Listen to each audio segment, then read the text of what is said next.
Hello, my dear friend, brother, and sister. Welcome to my YouTube channel. I start a novel rebirth as a Shurjoputra Karan in Mohavarot. আচ্ছা চলো শুরু করা যাক এই video. এই গল্প আবার 9-10 অধ্যায় করে দিয়েছি। সূর্যপুত্র কর্ণের পুনর্জন্ম। নবম অধ্যায়, হিমালয়ের কন্যা অদিতি। সূর্যমন্দিরের গভীরে দাঁড়িয়ে সূর্যদেবের দিকে তাকিয়েছিল সূর্য।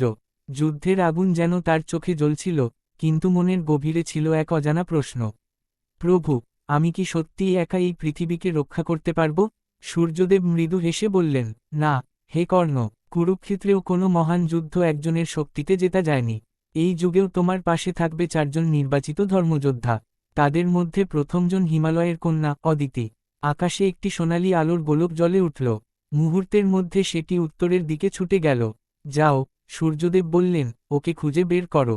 কিন্তু মনে রেখো, শুধু তাকে খুঁজে পেলেই হবে না, তার বিশ্বাসও অর্জন করতে হবে। ড্যাশ ড্যাশ ড্যাশ 3 দিন ধরে পাহাড়ি রাস্তা পেরিয়ে সূর্য পৌঁছালো হিমালয়ের একটি ছোট্ট গ্রামে। চারদিকে বরফে ঢাকা পাহাড়, পাইন গাছ, হিমেল বাতাস আর দূরে একটি ছোট নদী। গ্রামের মানুষজন খুব উদ্বিগ্ন। এক বৃদ্ধ বললেন, কয়েকদিন ধরে তুষারঝড়ে অনেক মানুষ আটকে পড়েছে। আমাদের গ্রামের মেয়ে অদিতি তাদের বাঁচাতে পাহাড়ে গেছে, এখনও ফেরেনি। সূর্য কোনো কথা না বলে পাহাড়ের দিকে দৌড়ে গেল। ড্যাশ ড্যাশ ড্যাশ বরফের ওপর পায়ের ছাপ অনুসরণ করতে করতে সে একটি গভীর খাদে পৌঁছাল। সেখানে এক তরুণী আহত এক শিশুকে নিজের শরীর দিয়ে ঢেকে রেখেছে। তার হাত রক্তাক্ত, ঠান্ডায় তার ঠোঁট নীল হয়ে গেছে। তবুও সে শিশুটিকে বলছে, ভয় পেও না, আমি আছি। সূর্য কিছুক্ষণ দাঁড়িয়ে সেই দৃশ্য দেখল। তার মনে হল, এমন সাহস সে বহু যুগ আগে কোথাও দেখেছে। ঠিক তখনই পাহাড় কেঁপে উঠল। উপরে জমে থাকা বিশাল বরফস্তূপ ভেঙে নিচে নামতে শুরু করল। অদিতি আকাশের দিকে তাকিয়ে বুঝে গেল, এবার আর বাঁচার উপায় নেই। সে শিশুটিকে শক্ত করে জড়িয়ে ধরল। ঠিক সেই মুহূর্তে সোনালি আলোর ঝলকানি দেখা গেল। সূর্য বিজয় ধনুক তুলে একটি দীপ্তিমান তীর ছুড়ে দিল। তীরটি বরফের বিশাল অংশকে মাঝখান থেকে ভেঙে 2 দিকে সরিয়ে দিল। অদিতি বিস্ময়ে তাকিয়ে রইল। এমন দৃশ্য সে কখনো দেখেনি। সূর্য দ্রুত নিচে নেমে এসে শিশুটিকে তুলে নিল। তারপর অদিতির দিকে হাত বাড়িয়ে বলল, চলুন, এখান থেকে বের হতে হবে। অদিতি কিছুক্ষণ তার চোখের দিকে তাকিয়ে রইল।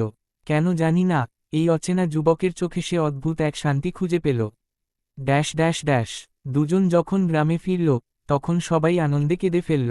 গ্রামপ্রধান সূর্যকে প্রণাম করে বললেন, আজ আপনি না এলে আমরা অদিতিকে হারাতাম। সূর্য শুধু মৃদু হাসল।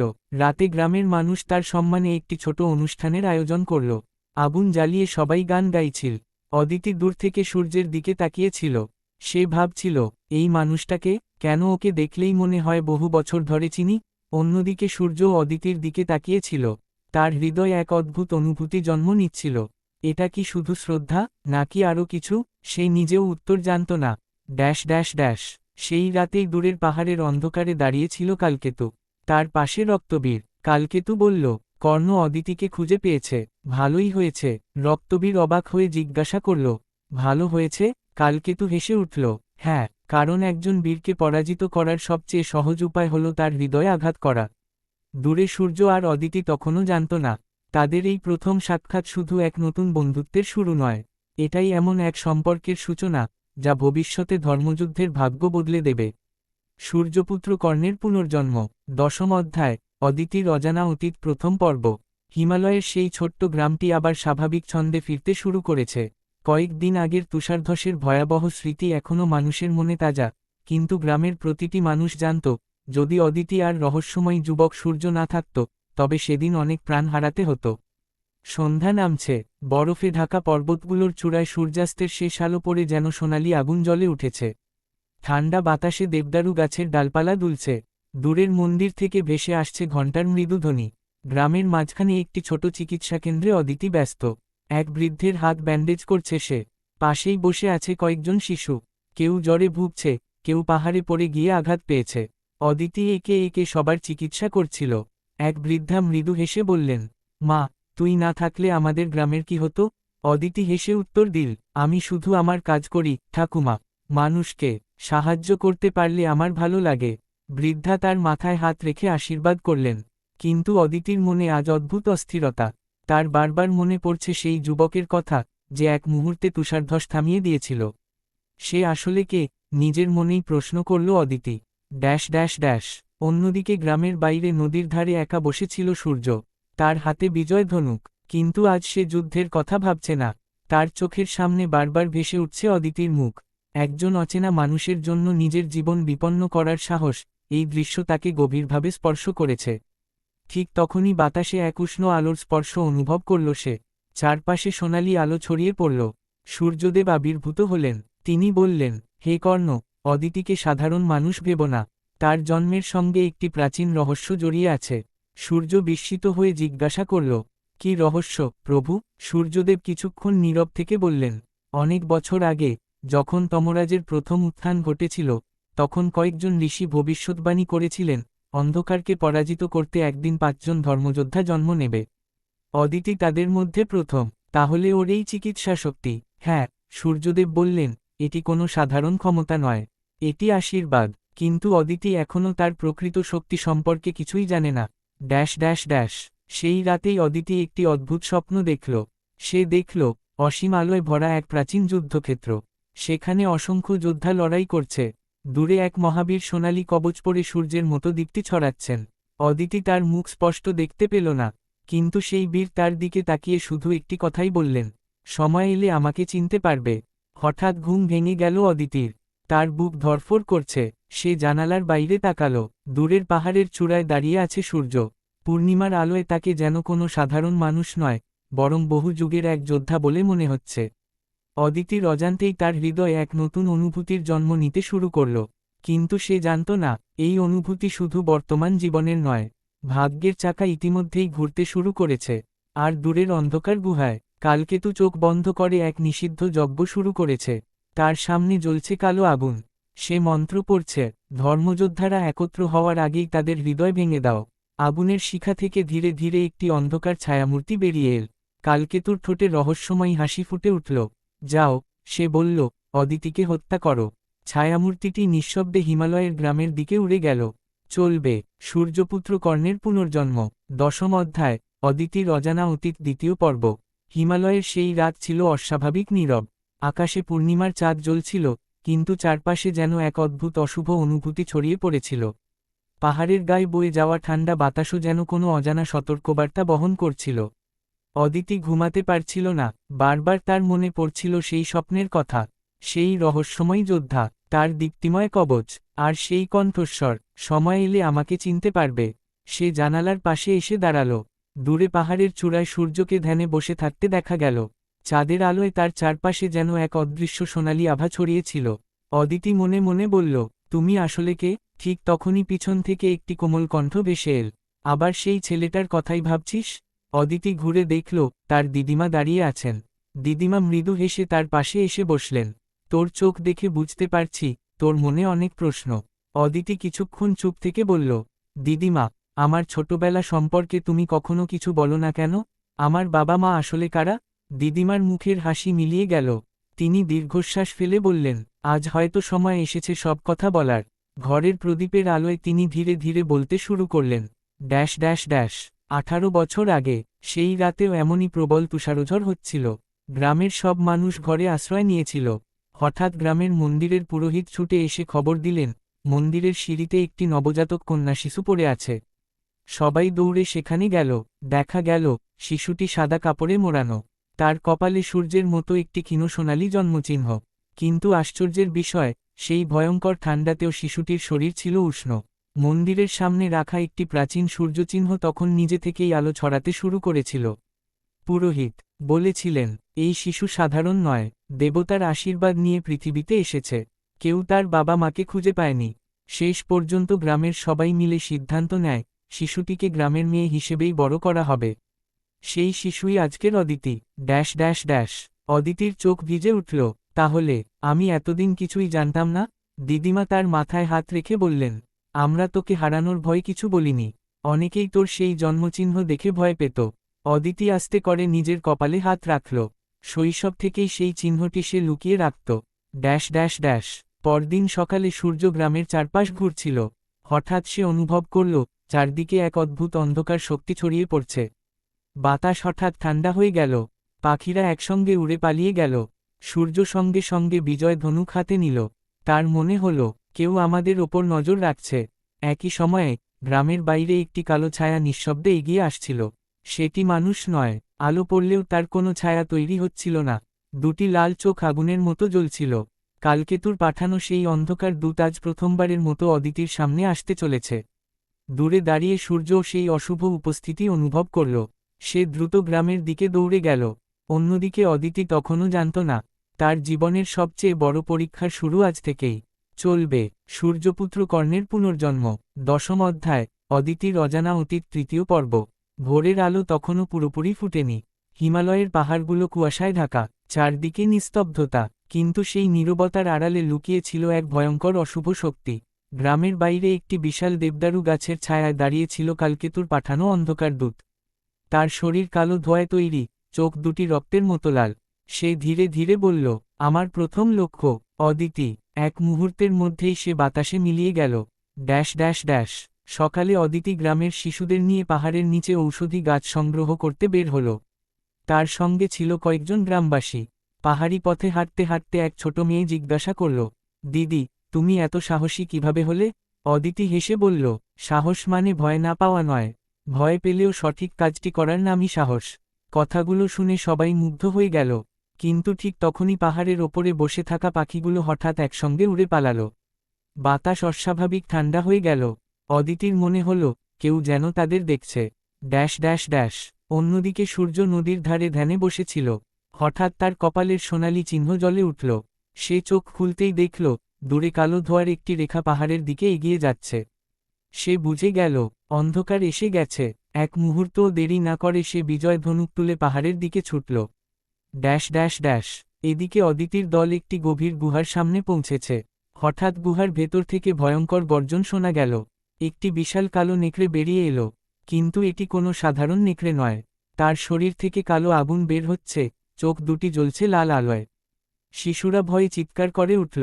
গ্রামবাসীরা পালাতে শুরু করল। অদিতি সবার সামনে দাঁড়িয়ে বলল, সবাই পিছিয়ে যান, আমি ওকে আটকে রাখছি। সে হাতে একটি জ্বলন্ত মশাল তুলে নিল।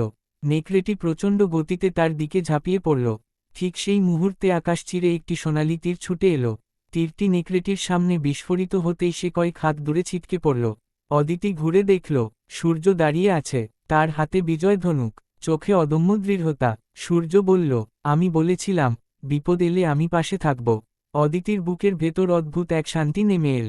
সে জানত না কেন, কিন্তু সূর্যকে দেখলেই তার সমস্ত ভয় দূর হয়ে যায়। Dash dash dash. নেকড়েটি আবার উঠে দাঁড়াল, কিন্তু এবার তার শরীর থেকে কালো ধোঁয়া বের হতে লাগল। ধীরে ধীরে নেকড়ের রূপ বদলে একটি মানুষের মতো ছায়ামূর্তি তৈরি হল। সে ভয়ঙ্কর কণ্ঠে বলল, আমি তমরাজের দূত। অদিতি আজ বাঁচবে না। সূর্য বিজয় ধনুক শক্ত করে ধরল। সে শান্ত কণ্ঠে বলল, যতক্ষণ আমি বেঁচে আছি, নিরপরাধ মানুষের গায়ে কেউ হাত দিতে পারবে না। ছায়ামূর্তিটি অট্টহাসি দিয়ে বলল, তুমি কি জানো এই মেয়েটিকে? সূর্য উত্তর দিল, আমি শুধু জানি ও একজন নিরপরাধ মানুষ, আর সেটাই ওকে রক্ষা করার জন্য যথেষ্ট। অদিতি বিস্ময় সূর্যের দিকে তাকিয়ে রইল। তার চোখে জল চলে এলো। জীবনে এই প্রথম কেউ তাকে নিজের প্রাণের ঝুঁকি নিয়ে রক্ষা করতে দাঁড়িয়েছে। কিন্তু ছায়ামূর্তির ঠোঁটে রহস্যময়ী হাসি ফুটে উঠল। সে বলল, তোমরা সত্য জানো না, অদিতির অতীতের সঙ্গে এমন এক রহস্য জড়িয়ে আছে, যা জানলে তোমাদের জীবন চিরদিনের জন্য বদলে যাবে। এই কথা বলেই সে দুই হাত আকাশের দিকে তুলল। মুহূর্তের মধ্যে চারদিক কালো কুয়াশায় ঢেকে গেল। সূর্য ও অদিতি বুঝতে পারল, এটি কেবল একটি আক্রমণ নয়, এটি আরও বড় ষড়যন্ত্রের শুরু। চলবে সূর্যপুত্র কর্ণের পুনর্জন্ম। 10ম অধ্যায়, অদিতির অজানা অতীত, চতুর্থ পর্ব। কালো কুয়াশা মুহূর্তের মধ্যেই পুরো উপত্যকাকে ঢেকে ফেলল। সূর্য নিজের চারপাশে কিছুই দেখতে পাচ্ছিল না। অদিতিও বুঝতে পারছিল না সূর্য ঠিক কোথায় আছে। বাতাসে ভেসে আসছিল অদ্ভুত ফিসফিস শব্দ। কর্ণ, তুমি দেরি করে ফেলেছ, তোমার সঙ্গীদের তুমি বাঁচাতে পারবে না। শব্দগুলো যেন চারদিক থেকে একসঙ্গে ভেসে আসছিল। সূর্য চোখ বন্ধ করল। তার গুরুদেবের একটি কথা মনে পড়ল, যে যোদ্ধা নিজের মনকে জয় করতে পারে, তাকে কোনো মায়া পরাজিত করতে পারে না। সে গভীর শ্বাস নিল। কপালের সূর্যচিহ্ন ধীরে ধীরে জ্বলতে শুরু করল। সোনালি আলো ছড়িয়ে পড়তেই কুয়াশার একটি অংশ সরে গেল। কিন্তু তখনই ছায়ামূর্তি আবার আক্রমণ করল। সে এক লাফে সূর্যের সামনে এসে কালো তরবারি দিয়ে আঘাত করল। সূর্য বিজয় ধনুক দিয়ে সেই আঘাত প্রতিহত করল। দুই শক্তির সংঘর্ষে বিকট শব্দ হল। মাটি কেঁপে উঠল। দূরে দাঁড়িয়ে অদিতি সবকিছু দেখছিল। সে যুদ্ধ করতে জানে না। তবুও তার মনে হলো, শুধু দাঁড়িয়ে থাকলে চলবে না। ঠিক তখনই একটি আহত শিশু কুয়াশার মধ্যে চিৎকার করে উঠল, দিদি, আমাকে বাঁচাও। অদিতি কোনো দ্বিধা না করে সেই দিকে দৌড়ে গেল। ছায়ামূর্তি তার দিকে তাকিয়ে হেসে উঠল, এটাই তোমার দুর্বলতা, অন্যকে বাঁচাতে গিয়ে নিজেই মারা যাবে। অদিতি শিশুটিকে তুলে নিরাপদ জায়গায় নিয়ে যেতে গেল। কিন্তু হঠাৎ তার সামনে 3টি অন্ধকার নেকড়ে এসে দাঁড়াল। তাদের চোখে ছিল ক্ষুধা আর হিংস্রতা।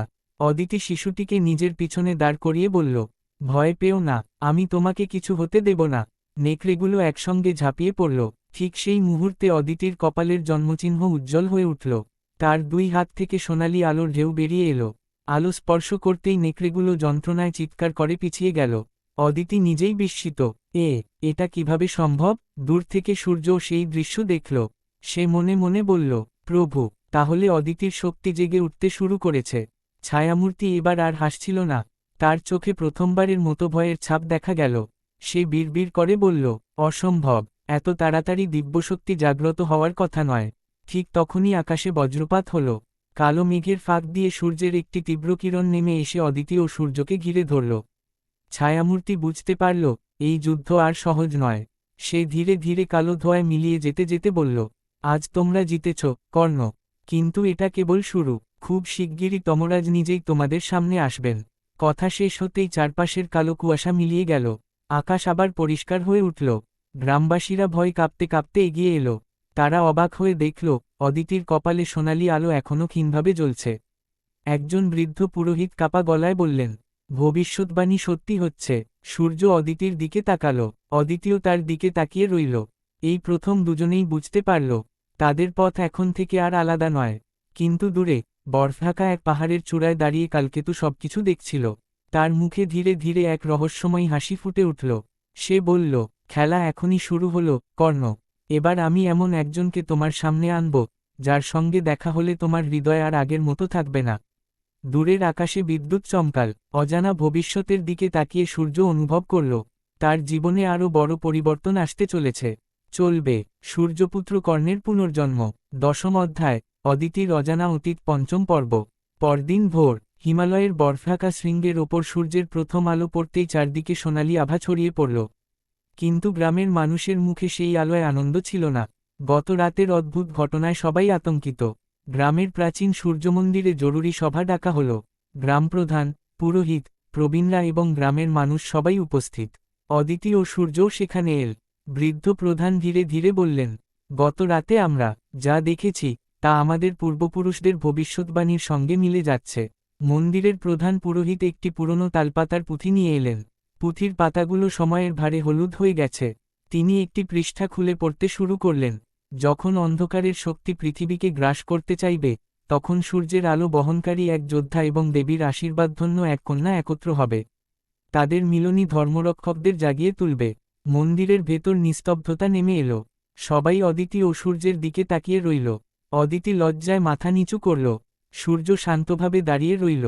ঠিক তখনই মন্দিরের বাইরে থেকে এক কিশোর দৌড়ে এসে হাঁপাতে হাঁপাতে বলল, প্রধানজি, পাহাড়ের ওপাশে বরফ ভেঙে নদী আটকে গেছে। জল জমে বিশাল হ্রদ তৈরি হয়েছে। বাঁধ ভেঙে গেলে পুরো গ্রাম ভেসে যাবে। সবাই আতঙ্কিত হয়ে পড়ল। সূর্য এক মুহূর্তও দেরি করল না। চলুন। অদিতিও তার পাশে এসে দাঁড়াল। আমি যাচ্ছি। দুজন দ্রুত পাহাড়ের দিকে ছুটে গেল। Dash dash dash. কিছুক্ষণ পর তারা ঘটনাস্থলে পৌঁছাল। দৃশ্যটি ভয়াবহ। বিশাল বরফখণ্ড নদীর প্রবাহ বন্ধ করে দিয়েছে। পিছনে জমে থাকা পানির চাপ প্রতি মুহূর্তে বাড়ছে। যদি বরফ হঠাৎ ভেঙে যায়, তবে কয়েক মিনিটের মধ্যে পুরো গ্রাম ধ্বংস হয়ে যাবে। সূর্য চারপাশ পর্যবেক্ষণ করল। সে বুঝল, শুধু শক্তি দিয়ে বরফ ভাঙা যাবে না। ভুলভাবে আঘাত করলে আরও বড় বিপদ হবে। অদিতি বলল, আমরা কি করব? সূর্য কিছুক্ষণ নীরব থেকে বলল, মানুষগুলোকে আগে নিরাপদে সরাতে হবে। অদিতি সঙ্গে সঙ্গে গ্রামবাসীদের নিয়ে উদ্ধারকাজ শুরু করল। বৃদ্ধ, শিশু, অসুস্থ মানুষ, সবাইকে নিরাপদ স্থানে নিয়ে যাওয়া হলো। এদিকে সূর্য বিজয় ধনুক হাতে নিয়ে পাহাড়ের চূড়ায় উঠল। সে চোখ বন্ধ করে সূর্যদেবকে স্মরণ করল। ঠিক তখনই তার কানে একটি কণ্ঠ ভেসে এল, হে কর্ণ, শক্তি ব্যবহার করার আগে বুদ্ধি ব্যবহার করো। সূর্য চোখ খুলল। সে বরফের দুর্বল অংশ লক্ষ্য করল। তারপর বিজয় ধনুকে একটি দীপ্তিমান তীর সংযুক্ত করল। তীর ছোড়ার আগে সে অদিতির দিকে তাকাল। অদিতি মাথা নেড়ে বলল, আমি তোমার ওপর বিশ্বাস করি। সেই একটি বাক্য সূর্যের মনে নতুন শক্তি জাগিয়ে দিল। সে তীর ছুঁড়ে দিল। সোনালি তীরটি বরফের একেবারে নির্দিষ্ট স্থানে আঘাত করল।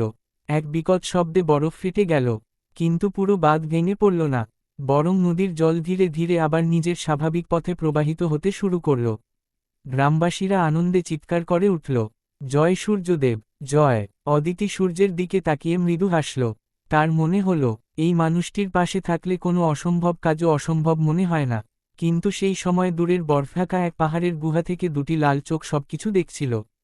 কালকেতু মুষ্টি শক্ত করে বলল, কর্ণ, তুমি মানুষের বিশ্বাস অর্জন করছ, কিন্তু খুব শিগগিরই তোমার সামনে এমন পরীক্ষা আসবে যেখানে শক্তি নয়, হৃদয়ই হবে তোমার সবচেয়ে বড় দুর্বলতা।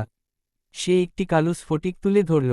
স্ফটিকের ভেতরে ধীরে ধীরে এক রহস্যময় তরুণীরা ছায়া ফুটে উঠল। কালকেতু মৃদু হেসে বলল, সময় হয়ে এসেছে, ভাগ্যের চাকা ঘুরতে শুরু করেছে। চলবে। সূর্যপুত্র কর্ণের পুনর্জন্ম। 10ম অধ্যায়, অদিতির অজানা অতীত। 6ষ্ঠ পর্ব। সেদিন রাতটা ছিল অস্বাভাবিক শান্ত। হিমালয়ের আকাশে অসংখ্য তারা জ্বলছিল। বরফঢাকা পাহাড়গুলো চাঁদের আলোয়ের উপর মতো ঝলমল করছিল। কিন্তু সূর্যের মনে অদ্ভুত অস্থিরতা। সে একা নদীর ধারে বসে বিজয় ধনুকের দিকে তাকিয়েছিল। তার মনে বারবার ভেসে উঠছিল অদিতির মুখ। কেন জানি না, ওর সঙ্গে দেখা হওয়ার পর সবকিছু বদলে যাচ্ছে, নিজের মনেই বলল সে। ঠিক তখনই পিছন থেকে একটি পরিচিত কণ্ঠ ভেসে এল, তুমি সবসময় একাই বসে থাকো? সূর্য ঘুরে দেখল অদিতি। তার হাতে দুটি গরম ভেষজ চায়ের পাত্র। সে একটি পাত্র সূর্যের দিকে বাড়িয়ে দিয়ে বলল, পাহাড়ে রাত অনেক ঠান্ডা হয়। সূর্য মৃদু হেসে পাত্রটি নিল। দুজন কিছুক্ষণ নীরবে বসে রইল। চারদিকে শুধু নদীর কলকল শব্দ আর হিমেল বাতাস। অদিতি ধীরে বলল, তুমি কখনো নিজের সম্পর্কে কিছু বলো না। সূর্য কিছুক্ষণ চুপ করে থেকে উত্তর দিল, আমার অতীত যত কম জানবে, ততই ভালো। কেন? কারণ আমার জীবনে বিপদ সব সময় সঙ্গে থাকে। অদিতি হেসে বলল, বিপদকে ভয় পেলে আমি আজ এত মানুষের প্রাণ বাঁচাতে পারতাম না। সূর্য তার দিকে তাকিয়ে রইল। এই প্রথম সে বুঝল, অদিতির সাহস শুধু দায়িত্ব নয়, তার চরিত্রের অংশ। Dash dash dash. এদিকে দূরের এক বরফগুহায় কালকেতু অগ্নিকুণ্ডের সামনে বসে আছে। তার সামনে তমমণি ভাসছে। হঠাৎ গুহার ভেতর কালো ধোঁয়া ঘুরতে শুরু করল। সেই ধোঁয়া থেকে এক বিশাল ছায়ামূর্তি প্রকাশ পেল। তমরাজের কণ্ঠ গর্জে উঠল, কালকেতু, কর্ণ এখনও বেঁচে আছে কেন? কালকেতু মাথা নিচু করে বলল, প্রভু, তার শক্তি আমার ধারণার চেয়ে অনেক বেশি। তমরাজের চোখ লাল হয়ে উঠল, তাহলে তার শক্তিকে আঘাত করো না, তার হৃদয়কে আঘাত করো। কালকেতু মৃদু হেসে বলল, আমি বুঝেছি, প্রভু। Dash dash dash. পরদিন সকালে সূর্য ও অদিতি পাহাড়ের উপরে একটি প্রাচীন সূর্যমন্দিরে গেল। মন্দিরটি বহু শতাব্দী ধরে পরিত্যক্ত। দেয়ালে খোদাই করা ছিল সূর্যচিহ্ন, রথ, ধনুক এবং এক অজানা যোদ্ধার মূর্তি। অদিতি মূর্তিটির দিকে তাকিয়ে হঠাৎ থমকে গেল। এটা! তার চোখ বিস্ময় বড় হয়ে গেল। মূর্তিটির মুখ অনেকটাই সূর্যের মতো। সে ধীরে ধীরে মূর্তির গায়ে হাত রাখল। মুহূর্তের মধ্যে পুরো মন্দির কেঁপে উঠল। চারদিকে সোনালি আলো ছড়িয়ে পড়ল। অদিতির চোখের সামনে অদ্ভুত দৃশ্য ভেসে উঠতে লাগল। সে দেখল, এক বিশাল যুদ্ধক্ষেত্র, হাজার হাজার সৈন্য, এক মহাবীর সূর্যের আলোয় দাঁড়িয়ে আছেন। তিনি যুদ্ধের আগে সূর্যদেবকে প্রণাম করছেন। অদিতি তার মুখ স্পষ্ট দেখতে পেল না, কিন্তু তার হৃদয় অকারণে ভারী হয়ে উঠল। হঠাৎ সেই দৃশ্য মিলিয়ে গেল। অদিতি মাটিতে বসে পড়ল। সূর্য দ্রুত তাকে ধরে ফেলল। অদিতি, কি হয়েছে? অদিতি কাঁপা গলায় বলল, আমি যেন এই জায়গাটা আগে দেখেছি। কিন্তু সেটা কিভাবে সম্ভব? সূর্য কোনো উত্তর দিতে পারল না, কারণ তার নিজের মনেও একই প্রশ্ন। ঠিক তখনই মন্দিরের গভীর থেকে এক বৃদ্ধ সন্ন্যাসী বেরিয়ে এলেন। তার সাদা দাড়ি কোমর পর্যন্ত নেমে এসেছে। চোখ দুটি গভীর, কিন্তু শান্ত। তিনি সূর্যের দিকে তাকিয়ে বললেন, অবশেষে তুমি এলে, হে কর্ণ। সূর্য বিস্ময়ে স্থির হয়ে গেল। আপনি আমার নাম জানেন? বৃদ্ধ সন্ন্যাসী মৃদু হাসলেন, শুধু তোমার নাম নয়, আমি জানি, তোমার যাত্রা এখনই শুরু হয়েছে। আর এই কন্যার ভাগ্য তোমার ভাগ্যের সঙ্গে জড়িয়ে গেছে। অদিতি ও সূর্য একে অপরের দিকে তাকালো। দুজনেই বুঝতে পারছিল, আজ তারা এমন এক রহস্যের দরজায় এসে দাঁড়িয়েছে, যার উত্তর তাদের জীবন চিরতরে বদলে দেবে। চলবে। সূর্যপুত্র কর্ণের পুনর্জন্ম। 10ম অধ্যায়, অদিতির অজানা অতীত। 7ম পর্ব। প্রাচীন সূর্যমন্দিরের ভেতর তখন অদ্ভুত নীরবতা। বাতাস যেন থেমে গেছে। মন্দিরের দেয়ালে খোদাই করা সূর্যচিহ্নগুলো মৃদু সোনালি আলো ছড়াচ্ছে। বৃদ্ধ সন্ন্যাসী ধীরে ধীরে এগিয়ে এলেন। তার চোখ দুটি গভীর, যেন বহু যুগের ইতিহাস সেখানে লুকিয়ে আছে। তিনি সূর্যের দিকে তাকিয়ে বললেন, তোমার মুখে আমি সেই একই দীপ্তি দেখছি, যা বহু বছর আগে আরেকজনের মুখে দেখেছিলাম। সূর্য সতর্ক কণ্ঠে জিজ্ঞাসা করল, আপনি কে? আমার নাম ঋষি বেদানন্দ, বৃদ্ধ উত্তর দিলেন। আমি এই মন্দিরের শেষ রক্ষক। অদিতি এখনও কিছুটা দুর্বল, সে মন্দিরের পাথরের আসনে বসেছিল। ঋষি তার দিকে তাকিয়ে বললেন, কন্যা, তুমি যা দেখেছ তা কোনো কল্পনা নয়, এটি তোমার আত্মার স্মৃতির ঝলক। অদিতি বিস্ময় বলল, আত্মার স্মৃতি? ঋষি মাথা নাড়লেন, কিছু আত্মা যুগে যুগে একই মহৎ উদ্দেশ্যে জন্ম নেয়। তোমার ভাগ্য সেই ধারার অংশ। Dash dash dash. ঋষি তাদের মন্দিরের অন্তর্গৃহে নিয়ে গেলেন। সেখানে একটি বিশাল পাথরের ফলক রাখা ছিল। ফলকে খোদাই করা ছিল এক সোনালী রথ, একটি দীপ্তিমান ধনুক এবং তার পাশে দাঁড়িয়ে থাকা এক যোদ্ধার প্রতিচ্ছবি। সূর্যের বুক কেঁপে উঠল, চিত্রটি যেন তাকে নিজের অতীতের দিকে টেনে নিচ্ছে।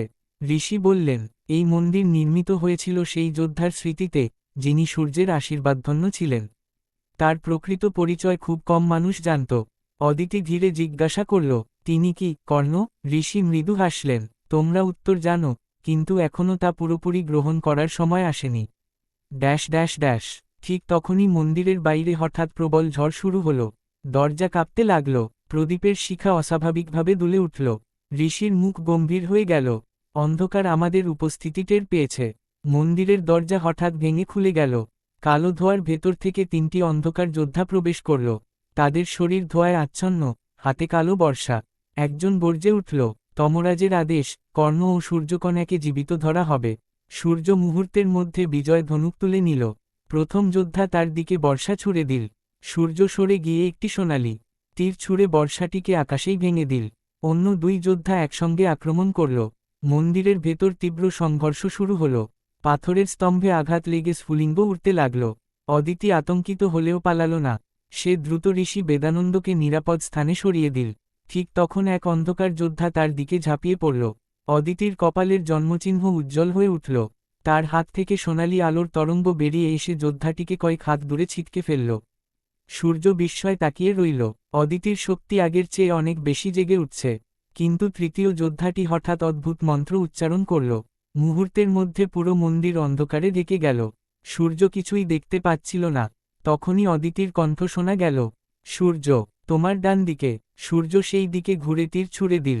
সোনালি আলো অন্ধকার ভেদ করে যোদ্ধাটির বুকে আঘাত করল। সে যন্ত্রণায় চিৎকার করে ধোঁয়ায় মিলিয়ে গেল। বাকি দুই যোদ্ধাও আতঙ্কে পিছু হটল। তারা অদৃশ্য হওয়ার আগে বলল, এখনও শেষ হয়নি, তমরাজ তোমাদের ছেড়ে দেবেন না। Dash dash dash. ঝড় ধীরে ধীরে থেমে গেল। মন্দির আবার শান্ত হয়ে এলো। ঋষি বেদানন্দ গভীর দৃষ্টিতে সূর্য ও অদিতির দিকে তাকালেন। তোমরা আজ শুধু নিজেদের নয়, এই মন্দিরকেও রক্ষা করেছ। কিন্তু অন্ধকার এখন নিশ্চিত হয়েছে যে তোমরা একত্র হয়েছ। তিনি একটি ছোট সোনালী তাবিজ বের করে অদিতির হাতে দিলেন। এটি রক্ষা করে রেখো, সঠিক সময়ে এর প্রকৃত শক্তি প্রকাশ পাবে। অদিতি তাবিজটি হাতে নিয়ে অনুভব করল, সেটি উষ্ণ, যেন তার স্পন্দন আছে। ঋষি আবার সূর্যের দিকে তাকালেন। হে কর্ণ, তোমার যাত্রা এখন নতুন দিকে মোড় নেবে। খুব শিগগিরই তুমি এমন একজনের সঙ্গে দেখা করবে, যার উপস্থিতি তোমার অতীত ও বর্তমানকে এক সূত্রে বেঁধে দেবে। সূর্য কিছু বলল না, কিন্তু তার মনে অজানা এক অস্বস্তি জন্ম নিল। মন্দিরের বাইরে তখন সূর্যাস্তের লাল আভা পড়ছে। দূরের পাহাড়ে অন্ধকার ঘনিয়ে আসছে। আর সেই অন্ধকারের ভেতর কোথাও কালকেতু নতুন ষড়যন্ত্রের জাল বুনতে শুরু করেছে। চলবে সূর্যপুত্র কর্ণের পুনর্জন্ম। 10ম অধ্যায়, অদিতির অজানা অতীত। 8ম পর্ব। সন্ধ্যার শেষ আলো মিলিয়ে যাওয়ার সঙ্গে সঙ্গে প্রাচীন সূর্যমন্দির আবার নিস্তব্ধ হয়ে উঠল। ঋষি বেদানন্দ ধীরে ধীরে মন্দিরের অন্তকক্ষে প্রবেশ করলেন। সূর্য ও অদিতিও তার সঙ্গে গেল। অন্তকক্ষের মাঝখানে একটি বিশাল পাথরের বেদি। তার ওপর রাখা ছিল একটি পুরনো তালপাতার পুঁথি এবং একটি দীপ্তিমান সূর্যচক্র। ঋষি বললেন, 1000 বছর ধরে এই মন্দিরে একটি ভবিষ্যৎবাণী রক্ষিত আছে। আজ তোমাদের সেটি জানার সময় এসেছে। তিনি পুঁথিটি খুলতেই পাতাগুলো থেকে সোনালি আলো বেরিয়ে এল। প্রথম পাতায় লেখা ছিল, যখন কর্ণ পুনরায় পৃথিবীতে ফিরে আসবে, তখন 4 জন ধর্মযোদ্ধা তার পাশে দাঁড়াবে। কিন্তু তাদের মিলনের আগে অন্ধকার প্রতিটি হৃদয়কে পরীক্ষা করবে। সূর্য গভীর মনোযোগ দিয়ে শুনছিল। ঋষি আবার বললেন, প্রথম ধর্মযোদ্ধা অদিতি। তার শক্তি মানুষের প্রাণ রক্ষা করা। কিন্তু তার শক্তির আসল রূপ এখনও জাগেনি। অদিতি বিস্ময় বলল, আমি কি সত্যিই এত বড় দায়িত্বের জন্য জন্মেছি? ঋষি শান্ত কণ্ঠে উত্তর দিলেন, দায়িত্ব মানুষকে বড় করে তোলে, কন্যা। ঠিক তখনই মন্দিরের ঘণ্টা নিজে থেকেই বাজতে শুরু করল। ঢং ঢং ঢং একসঙ্গে সব প্রদীপ জ্বলে উঠল। বেদির ওপর রাখা সূর্যচক্র ধীরে ধীরে ঘুরতে শুরু করল। সূর্য তার দিকে তাকিয়ে থাকতেই তার চোখের সামনে একের পর এক দৃশ্য ভেসে উঠল। সে দেখল অসীম প্রান্তর, হাজার হাজার সৈন্য, মাঝখানে দাঁড়িয়ে এক মহাবীর, যার শরীরে সোনালি কবচ ও কুণ্ডল। তিনি সূর্যের দিকে তাকিয়ে মৃদু হাসলেন। তার কণ্ঠ ভেসে এল, ধর্মের জন্য কখনো পিছিয়ে যেও না। পরমুহূর্তেই দৃশ্যটি মিলিয়ে গেল। সূর্য হাঁটু গেড়ে বসে পড়ল। তার মাথায় তীব্র যন্ত্রণা শুরু হল। অদিতি দৌড়ে এসে তাকে ধরে বলল, তুমি ঠিক আছো? সূর্য ধীরে ধীরে চোখ খুলে বলল, আমি যেন তাকে দেখলাম। কাকে? কর্ণকে। ঋষি বেদানন্দ দীর্ঘশ্বাস ফেললেন। তোমার পূর্বজন্মের স্মৃতি ধীরে ধীরে জেগে উঠছে, কিন্তু সব স্মৃতি একসঙ্গে ফিরে আসা বিপজ্জনক। ঠিক সেই মুহূর্তে মন্দিরের বাইরে বজ্রপাত হল। একজন আহত গ্রামবাসী দৌড়ে এসে হাঁপাতে হাঁপাতে বলল, গুরুদেব, পাহাড়ের পশ্চিম দিক থেকে অদ্ভুত কালো সৈন্যরা এগিয়ে আসছে। সূর্য সঙ্গে সঙ্গে উঠে দাঁড়াল। বিজয় ধনুক হাতে নিয়ে সে মন্দিরের সিঁড়ির দিকে এগোল। অদ্বিতীয় তার পাশে এসে দাঁড়াল। সে দৃঢ় কণ্ঠে বলল, এবার আমি আর পিছিয়ে থাকব না। সূর্য তার দিকে তাকিয়ে মৃদু হাসল। তাহলে আজ থেকে আমরা একসঙ্গে লড়ব। দূরের অন্ধকারে শত শত লাল চোখ জ্বলে উঠল। ধর্ম ও অধর্মের নতুন যুদ্ধের প্রথম অধ্যায় শুরু হতে চলেছে। চলবে সূর্যপুত্র কর্ণের পুনর্জন্ম। দশম অধ্যায়, অদিতির অজানা অতীত। নবম পর্ব। পশ্চিম দিগন্ত কালো মেঘে ঢেকে গেছে। বরফঢাকা পাহাড়ের গা বেয়ে ধীরে ধীরে এগিয়ে আসছে অসংখ্য অন্ধকার যোদ্ধা। তাদের হাতে কালো বর্শা, লম্বা তলোয়ার এবং আগুনের মতো জ্বলতে থাকা মশাল। গ্রামের মানুষ আতঙ্কে দৌড়াতে শুরু করল। শিশুরা মায়ের আঁচল আঁকড়ে ধরল। প্রবীণরা সূর্যমন্দিরের ঘণ্টা বাজাতে লাগলেন। ঢং ঢং ঢং ঘণ্টার শব্দ পাহাড়ে প্রতিধ্বনিত হতে লাগল। সূর্য ধীরে ধীরে মন্দিরের সিঁড়ি বেয়ে নিচে নেমে এল। তার হাতে বিজয় ধনুক, চোখে ছিল অদম্য দৃঢ়তা। অদিতি তার পাশে দাঁড়িয়ে বলল, এত শত্রুর বিরুদ্ধে আমরা জন কিভাবে লড়ব? সূর্য শান্ত কণ্ঠে উত্তর দিল, যুদ্ধের ফল সৈন্য সংখ্যা ঠিক করে না, ন্যায়ের শক্তি শেষ পর্যন্ত জয়ী হয়। অদিতি মৃদু হাসল, তাহলে আজ আমিও তোমার সঙ্গে লড়ব। ড্যাশ ড্যাশ ড্যাশ অন্ধকার সেনাবাহিনীর সামনে এসে দাঁড়ালো এক বিশালদেহী যোদ্ধা। তার গায়ে কালো বর্ম, মুখে লোহার মুখোশ, চোখে আগুনের মতো লাল আলো। সে গর্জে উঠল, আমি দুর্জয়, তমরাজের সেনাপতি কর্ণ। আজ তোমার যাত্রা এখানেই শেষ হবে। সূর্য এক পা এগিয়ে এসে বলল, যে অন্যায়ের জন্য অস্ত্র তোলে, তার পরাজয় নিশ্চিত। দুর্জয় অট্টহাসি হেসে নিজের বিশাল তলোয়ার তুলল। দেখা যাবে। ড্যাশ ড্যাশ ড্যাশ পরের মুহূর্তেই যুদ্ধ শুরু হয়ে গেল। দুর্জয় বজ্রগতিতে সূর্যের দিকে ছুটে এল। তার তলোয়ারের আঘাতে বিশাল পাথর টুকরো হয়ে গেল। সূর্য দ্রুত সরে গিয়ে বিজয় ধনুক থেকে একের পর এক সোনালি তীর ছুটতে লাগল। প্রতিটি তীর অন্ধকার যোদ্ধাদের অস্ত্র ভেঙে দিচ্ছিল। এদিকে অদিতি আহত গ্রামবাসীদের নিরাপদ স্থানে সরিয়ে নিয়ে যাচ্ছিল। যখনই কেউ আহত হচ্ছিল, সে তার অলৌকিক শক্তি দিয়ে ক্ষত সারিয়ে দিচ্ছিল। এক বৃদ্ধ কাপা গলায় বললেন, মা, তুমি আমাদের দেবীর মতো রক্ষা করছ। অদিতি শুধু বলল, আমি মানুষ হিসেবেই আমার কর্তব্য করছি।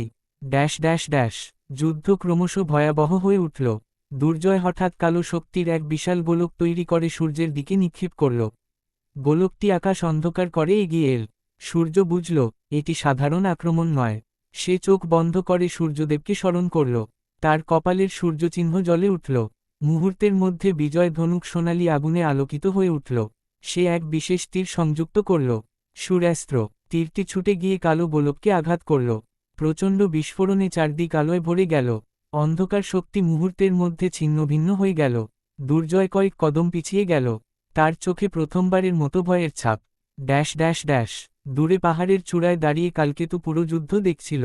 সে নিজের মুঠি শক্ত করে বলল, শক্তি দিয়ে কর্ণকে হারানো যাবে না। এবার তার হৃদয়ের ওপর আঘাত করতে হবে। সে একটি কালো আয়না বের করল। আয়নার ভেতরে ধীরে ধীরে এক অচেনা তরুণীরা মুখ ফুটে উঠল। কালকেতু রহস্যময়ী হাসি হেসে বলল, সময় হয়ে এসেছে। ভাগ্য নিজেই কর্ণকে তার অতীতের মুখোমুখি দাঁড় করাবে। ড্যাশ ড্যাশ ড্যাশ এদিকে যুদ্ধক্ষেত্রে দুর্জয় শেষবারের মতো গর্জন করে সূর্যের ওপর ঝাঁপিয়ে পড়ল। ঠিক সেই মুহূর্তে আকাশে সূর্যের আলো আরও উজ্জ্বল হয়ে উঠল। মনে হল, অদৃশ্য কোথাও থেকে সূর্যদেব তার আশীর্বাদের দৃষ্টি রাখছেন। সূর্য দৃঢ় কণ্ঠে বলল, ধর্মের জন্য এই যুদ্ধ আমি শেষ পর্যন্ত লড়ব।